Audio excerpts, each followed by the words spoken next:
Hi everyone, I hope you can hear me well. So I'm very happy to be here today with you. Thanks a lot to Link for helping us organize this workshop. Thank you to the University of Crete for allowing us to host the workshop during the Pan-Hellenic Academic Libraries Conference. I'm Gabriela Mejias. I work at ORCID as an engagement lead. That means that I work with the community, our member and consortia organizations, helping them raise awareness, adoption, and also integrating ORCID into their systems.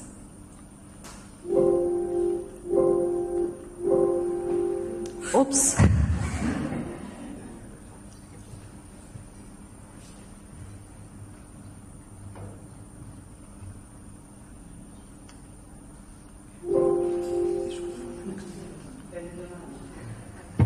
Ευχαριστώ. So first let's start with the why. Why do we need ORCID? So as you can see, people are unique, names are not. And actually, what we're trying to do with ORCID is solving the name ambiguity issue, especially focusing on the ambiguity issue in research. And Leonidas explained already what ORCID is, but just from my perspective, as Leonidas explained before, we are a non-profit organization, and we are an open organization created by and for the research community. We finance ourselves through membership fees, and we are governed by an executive board, and all member organizations can vote in our elections for the executive board, and each member organization can also submit or propose candidates to participate in our board. And we provide open tools for the research community. These are the ORCID identifiers that you know very, very well. Also the ORCID registry with all the data is connected, and the APIs. And before I continue, let me clarify what ORCID is not. ORCID is not a profile. ORCID is not a system, and ORCID is not a platform. We provide a persistent identifier for individuals that can be interoperable with other systems, with other identifiers, and with other platforms, and we provide open tools. But you need to help us build these tools. You need to help us integrating ORCID in your system so that together we can build a better research infrastructure. And on this graphic, you can see our vision of interoperability and what we want to achieve. So as you can see, the researcher is at the center with her ORCID record, connecting that ORCID record across systems, across platforms, across organizations, and also beyond countries.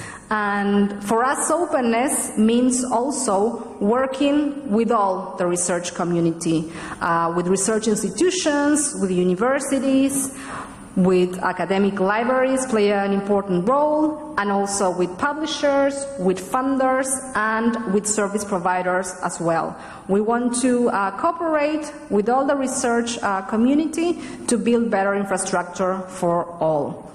And you can see a little bit on this graphic, the idea is that the data, the research data, flows in both directions, from ORCID into your systems, so it's possible for you to import data from ORCID, and also in the other direction, so it's possible for you to share and add the data you have to ORCID to increase the visibility of your data and the visibility of your organization, so that when other systems or organizations come to ORCID to import or index data like Web of Science, they will see that the source of the information is your organization, and this helps you increase the visibility of your organization, share your data, and also helps and saves the researcher time. And I've added some of the systems that are currently integrating with ORCID. We have many open source solutions for research institutions and libraries, like, for example, this page CRIS. That's the CRIS system that the Cyprus University of Technology is using to integrate with ORCID. We have others like Vivo, ePrints, and some other solutions like Pure, Converis, Elements, and many more. For publishers, including, of course, academic publishers, we have open source solutions like OJS, the Open Journal System, and other solutions like you can see on the screen. So with these systems, you have a ready-made solution. You don't need to develop anything. You can use these systems and integrate with ORCID. It's also possible to build a custom and personalized solution. That's what the Aristotle University has done, and you'll see more about that later. So again, as I said before, we are trying to build better and more open research infrastructure, but we cannot do that alone. We rely on our community. And here you can see some data of our community. We currently have more than 1,000 members across the globe in more than 40 countries. We work with 20 consortia globally. Currently, from those 20, 10 are based in Europe, like the Greek consortium. From those members, we currently have more than 600 member integrations. Those are integrations from our members.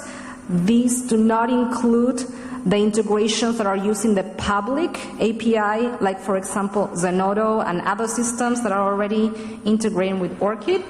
And we have almost 7.5 million IDs registered, connected with a lot of data, with a lot of activities, affiliations, contributions, funding, and many more. And currently we have more than 17,000 IDs that are registered with a Greek email domain. As you can see, we can infer that the number of Greek scientists registered in ORCID is higher because there might be a lot that are registered with a Hotmail or with a Gmail email address.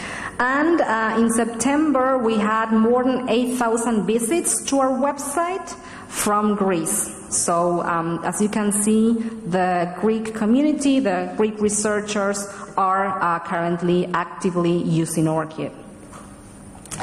And who belongs the data that's in the ORCID registry? This is a very important point because this is also part of being open.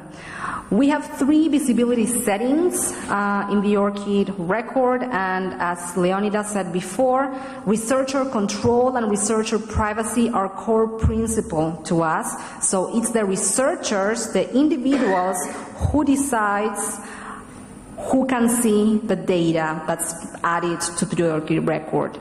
So the first setting is public, the green icon, everyone. This means that that information will be publicly available to anyone going to that ORCID record or using the public and the member API. The second option is trusted parties. That means that information is visible only to member organizations that integrate and request the user authorization. And the third option is private. That means that information is only visible to the researchers. By default, email addresses are set to private, and most of the email addresses are private, so this is information you won't be able to access, but most of the information on the registry is public. So what we do with that public data is we put together a public data file with all the data, all the public data on the registry, all the contributions, names, affiliations, funding, etc. And we release that file in or during the Open Access Week. So in 2 weeks, we'll release the public data file with the 2018 data that's available to anyone. And benefit from our consortium or premium members is that you can have monthly access to that file. And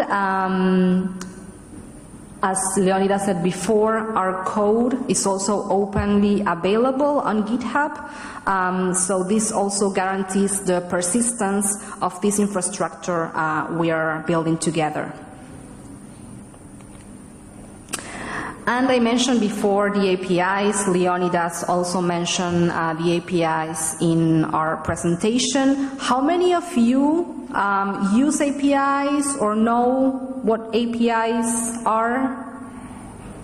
Okay, so I will explain a little bit very briefly. APIs or are tools that allow you to exchange data between ORCID and your system. It's a programming tool that allows you to exchange data. So we have 3 APIs. The first one is the public API. That's available to anyone for free. For example, Zenodo uses the public API, so users can log in to Zenodo to deposit publications and other contributions, and Zenodo obtain the ID using the public API. This is available to anyone. The public API allows you to obtain an ID and read data that is public on ORCID records. So those are the things you can do for free. Read an ID or obtain an ID and read public data. The second API is the basic member API. That's available only to our member organizations, that allows the same functionality as the public API, plus it allows you to add data to ORCID records. And when you add data to an ORCID record with a member API, the source of the information is the organization itself.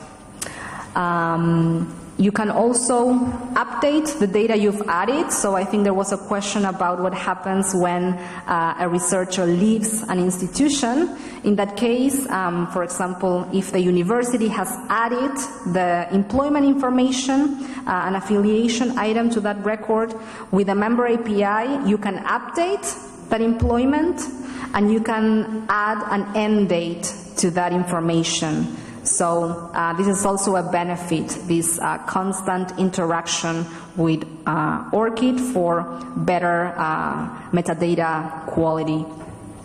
And of course, another benefit for our members is the technical support, newsletter, events, and many more. And the third API is the member API for premium members like consortium members. So this is available to all of you. This includes all the previous functionalities: obtain IDs, read public data, read trusted parties data, add data, and also you have a functionality called webhooks that allows you to synchronize data with ORCID. So whenever there's a change on an ORCID record, you receive a ping that tells you something has changed on that ORCID record. So this allows you to synchronize data between your systems and ORCID. And of course, the monthly reports Leonidas mentioned before, and the technical support and the community support via the consortium. And again, Leonidas mentioned authentication. I'm going to talk about it again because for us it's very important. As I said, we want to ensure researcher control and privacy. For that, we do not want institutions adding a field where researchers can type manually their IDs, because that doesn't guarantee that researcher has given consent to share that ID.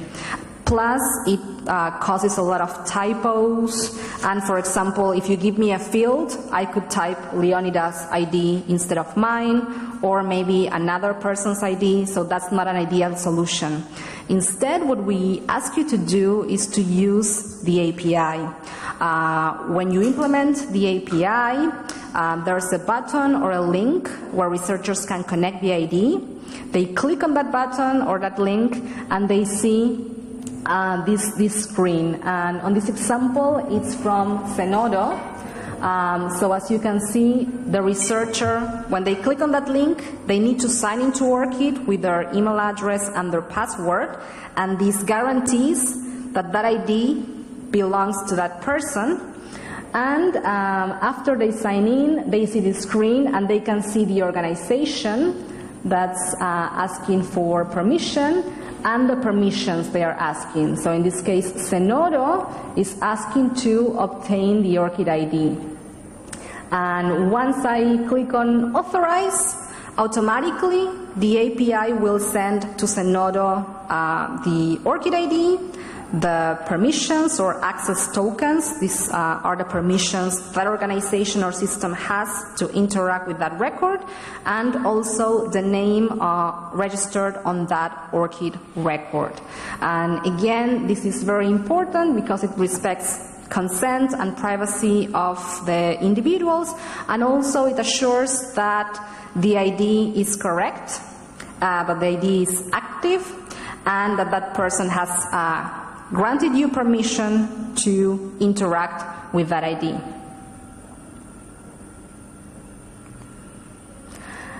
So authentication is the first step of an integration collecting IDs. What we also suggest is that besides collecting those IDs in your systems, you display them.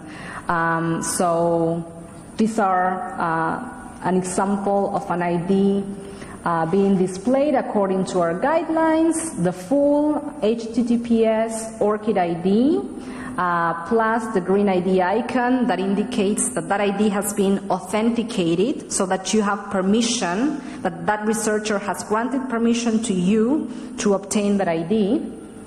This is an example from the Technical University of Vienna, that's an ORCID member, and they are displaying that inside their systems. Besides displaying the IDs publicly, it's important that you display or embed the IDs in the metadata. So this is an example from the Crossref schema, but it's important that you display IDs in the metadata for when you register DOIs for publications with Crossref or with datasets with datasite. And if you see here the ID is also being displayed, and you see authenticated equals true, meaning you have permission to interact with that ID. Whenever Crossref receives metadata that includes an ORCID ID, they will push a notification to that ORCID record to ask permission to add that publication metadata into that record. And if the user grants permission, they can automatically update that record with new data, with new publications, every time a new publisher registers a DOI with them. And the same with DataCite. And you can see this is an example. We published a survey data set, and we have our institutional repository on Figshare that's connected to DataCite. So whenever I upload new publications on Figshare, DataCite receives my ORCID ID and automatically updates my record with these new publications. So this saves the researchers a lot of time. And you can see here, here's the DOI, the contribution type is a data set, and the source of the data is not the researcher herself or himself, but the organization. So we believe this also means openness, because it has trust and transparency to the process, because you can clearly see who the source of the information is and what's the data provenance. And the third step, and this is what our members can do using the member API, is connect data to ORCID record, share your data. So you can see on this example, this is from the University of Economics in Prague, in Czech Republic. They have integrated with their publications repository, and as part of that integration, they connect publications data, but also affiliation. So here you can see, this is an employment item. It contains the name of the organization identifier, in this case a grid identifier, and also the department where this person works and the faculty. And again, the source of information is the university, not the researcher themselves, and this adds trust and transparency, because I could also say I work at the University of Crete and add it to my ORCID record. But if the organization adds this information, then you can be sure that is valid information. And again, with other systems, funders come to ORCID to read data and import data. They will see your organization name, and you can control your organization name, and again, you can increase the visibility of your organization and of your internal scientific production. Oops, sorry. And this is an example of a work or a contribution. And again, this is added by ISTE, which is the University Institute of Lisboa in Portugal.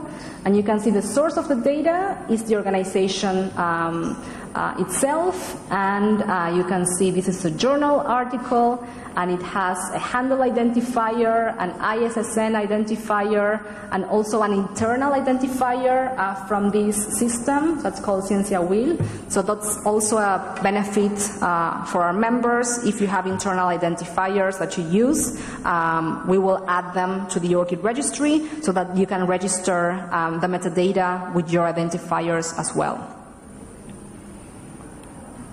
And there's other data like the language, a URL, API, APA citation, and other contributors.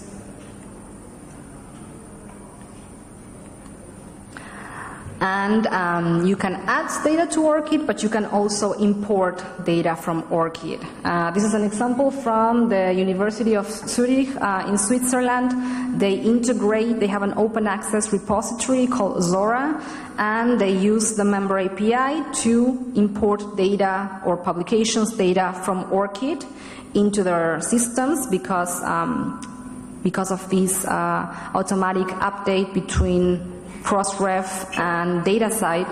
The data we have in our registry is more complete than the one they could access, so that's why they import data from ORCID into the repositories. They have done a lot of communication, which is very important, a lot of communication about this integration so that researchers can connect the ID.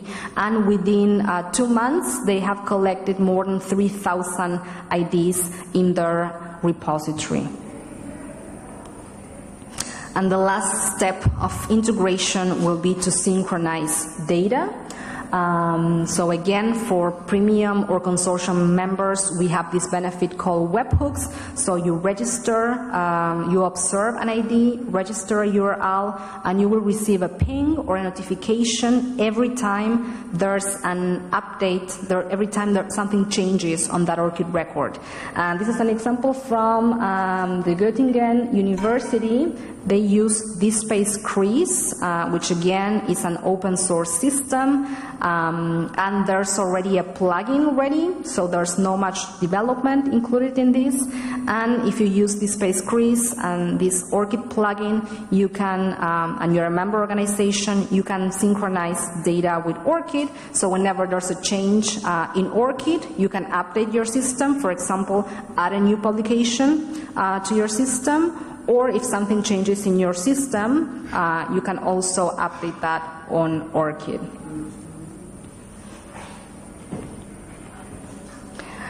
And I've been talking a lot about the benefits of integrating ORCID into your systems. And actually, the easiest part of the integration is the technical part that can be done very quickly. I think in the Aristotle University, it was done, the technical part was done within a month. So that's very, very fast. But what can be challenging is communicating the integration and the benefits of ORCID to the researchers. So that's why I encourage you to actively communicate your integration or more about the benefits this has for researchers. And yeah, for example, this organization, Reactome, it's a system from the European Molecular Laboratory.